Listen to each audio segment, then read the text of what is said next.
परिषद, राष्ट्रीय बजरंग दल, राष्ट्रीय महिला परिषद ओजस्वी चारों संगठनों द्वारा देशभर में गामडे गामडे ने शहरना खूणे खूणे शनिवारे रात्रे हनुमान चालीसा केन्द्रों अभियान चालू है। हजारों चाली रहा है, 1 लाख थशे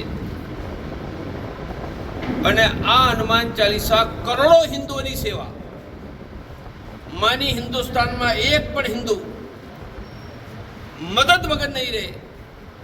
अमारी पास हिंदू 108 एनु नाम हिंदू हेल्पलाइन। मदद माटे फोन करो 020 6680 3300। मफत में तमारी मदद माटे तैयार है तमारो हिंदू विश्वसनीय भाई हिंदू हेल्पलाइन।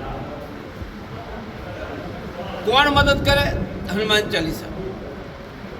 19 करोड़ लोग भूख्या सुई जाए। हनुमान चालीसा 100-200 घरों में ठेली आपी दररोज 1 मुठ्ठी अनाज और दर महीने 1 टुकड़ी ने गरीबों ने वेचू। भारत में कोई हिंदू भूख्यो नहीं रहे।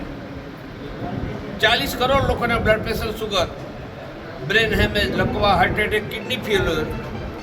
अमरु ज्यां ज्यां हनुमान चालीसा चाले त्या मफत ब्लड प्रेशर, शुगर की तपास, रोग मुक्ति की ट्रेनिंग, मफत में डॉक्टर, एडवोकेट, बाळकों की टेलेंट वधारीने भणवामां आगळ लई जवा, महिला सुरक्षा, धर्म शीखवाड़वो अने रोजगार, આવી 10 प्रकारनी प्रवृत्ति द्वारा हमारा लाखों हनुमान चालीसा करोड़ों हिंदुओं की सेवा करीने जोड़वानुं अभियान अमे चलाव्युं छे।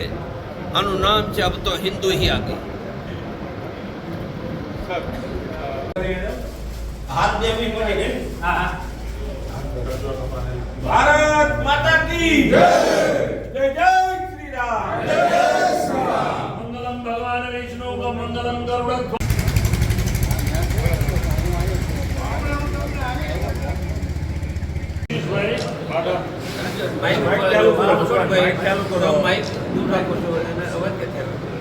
हर्षिलभाई पागड़ा, हर्षिलभाई पागड़ा, दिनेशभाई आवे तो संदीपभाई खौदू, संदीपभाई, संदीप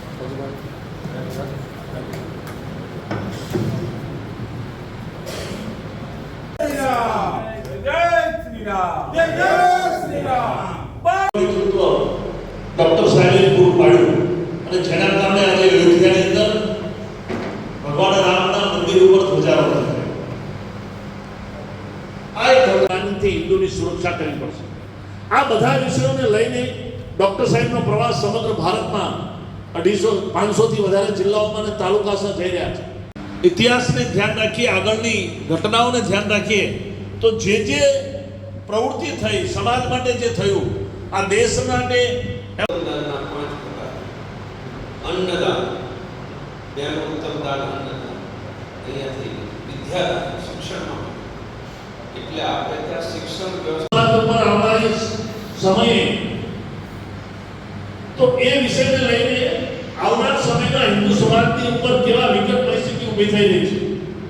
વાત કરશે હનુમાન ચાલીસા, તો તમને એવું થશે કે હનુમાન ચાલીસા તો છે વિકટ વાત કરશે સમાજના આરોગ્યની, તો આરોગ્યનો કેવડો મોટો પ્રશ્ન વિકટ છે। બાકીના હતા, પરંતુ યોદ્ધાઓ સ્વરૂપ સમાજને જાગૃત કરી, હિન્દુ યુવાનોને જાગૃત કરી અને રામ મંદિરની લડાઈ જે અયોધ્યા સુધી લઈ ગયા।